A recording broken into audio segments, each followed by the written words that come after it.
Hello everyone, and welcome back to another Star Wars figure review. Today we're going to take a look at another one of the deleted scenes vintage collection figures. And obviously today we're taking a look at the Luke Skywalker lightsaber construction figure. It's a very cool figure, just an all-around great piece for the collection, and just overall great looking representation of Luke. And just let's go ahead and take a look at the packaging. Obviously first, move the figure out of the way. Alright, so obviously we got our Star Wars Return of the Jedi logo up there at the top. Just underneath that you got the Luke Skywalker lightsaber construction, a nice image of C-3PO there in the background, and what looks to be a computer generated image of Luke Skywalker kind of fastening up his lightsaber there, with the Kenner logo just below that. On the reverse side of the packaging, starting from the bottom, you got some vehicles that are available in this vintage collection. Some figures that were available from the last wave, the Phantom Menace wave, and the 5 figures that are available in this current wave, the Blu-ray deleted scenes wave. Your classic Star Wars logo in the upper left hand corner, and the upper right hand corner, the number tab, in case you're kind of putting the card backs in order like I am, so you can kind of use that as reference. So I'm going to go ahead and zoom out. Set the camera back down here. Move the card back.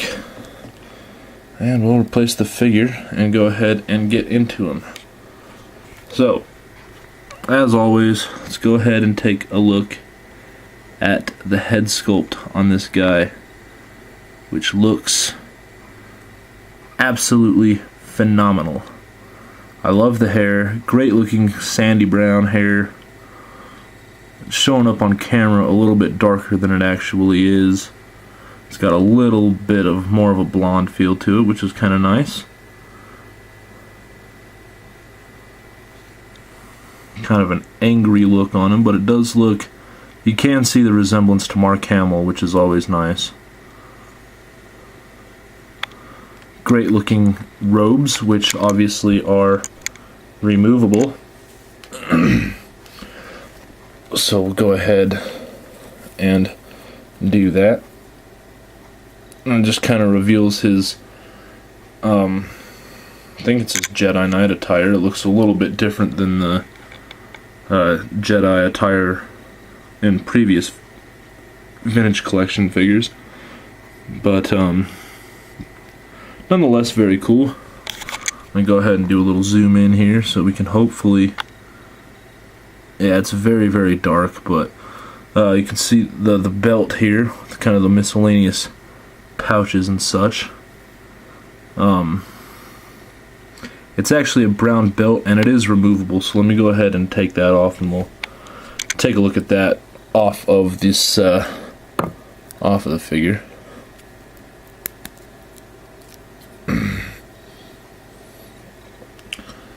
Okay. So, a very good looking little piece there.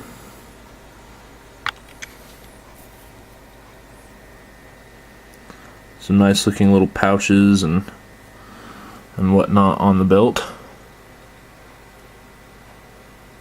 You can see some little bronze kind of buttons or clips or whatever on the belt as well. It's a very good looking fake leather look to it, and obviously you can see the tab, and it just kind of tabs around his waist.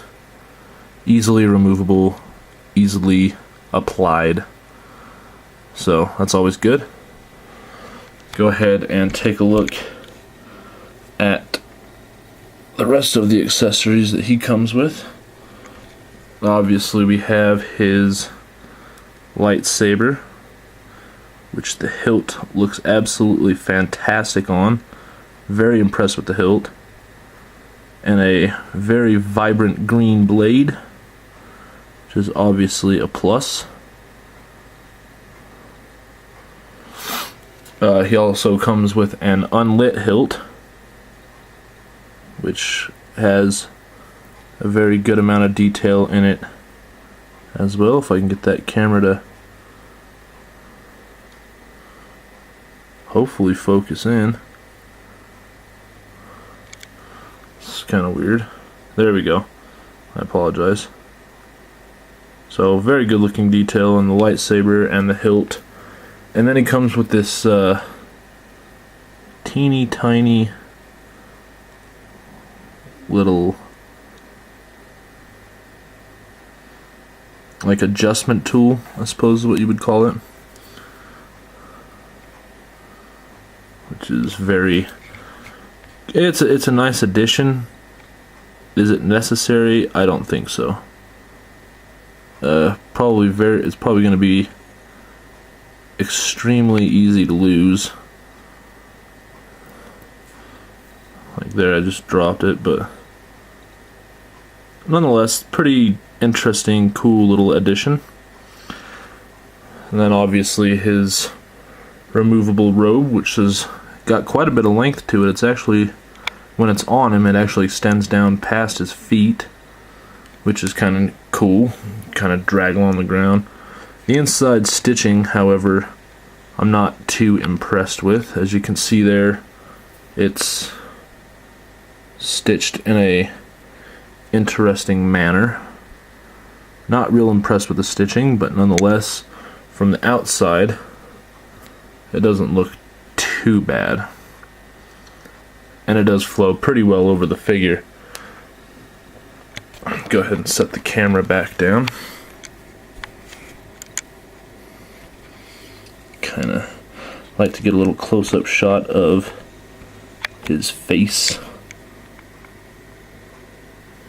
If I can only get it to focus.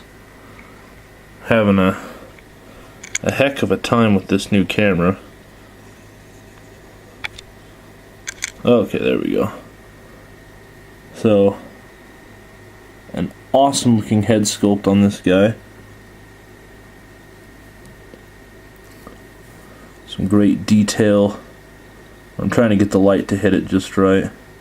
Some good looking detail in the clothes and whatnot. We got a little bit of soft goods there underneath the, kind of like a little skirt deal, or the bottom of the shirt, or whatever. We'll go ahead and go over articulation from Mr. Skywalker. He does have a ball jointed head, as we're used to seeing, ball hinged shoulders and elbows, and ball hinged wrists, which is kind of cool. Sort of makes his wrists look kind of like they were broken, kind of swollen up a bit, but nonetheless, quite nice. A swivel waist, swivel hips, ball hinged knees, and ball hinged ankles. So, not too bad. About what we're used to seeing with these vintage collection figures. Sorry. Other than obviously the ball hinged wrist, which is kind of new, but nonetheless looks good. Goes good with the figure. So there he is one last time in all of his glory. Very great looking figure. I would definitely recommend picking him up if you get a chance. But anyway, that's about all I have to say on Mr. Skywalker here. So until next time, take it easy, and may the Force be with you all.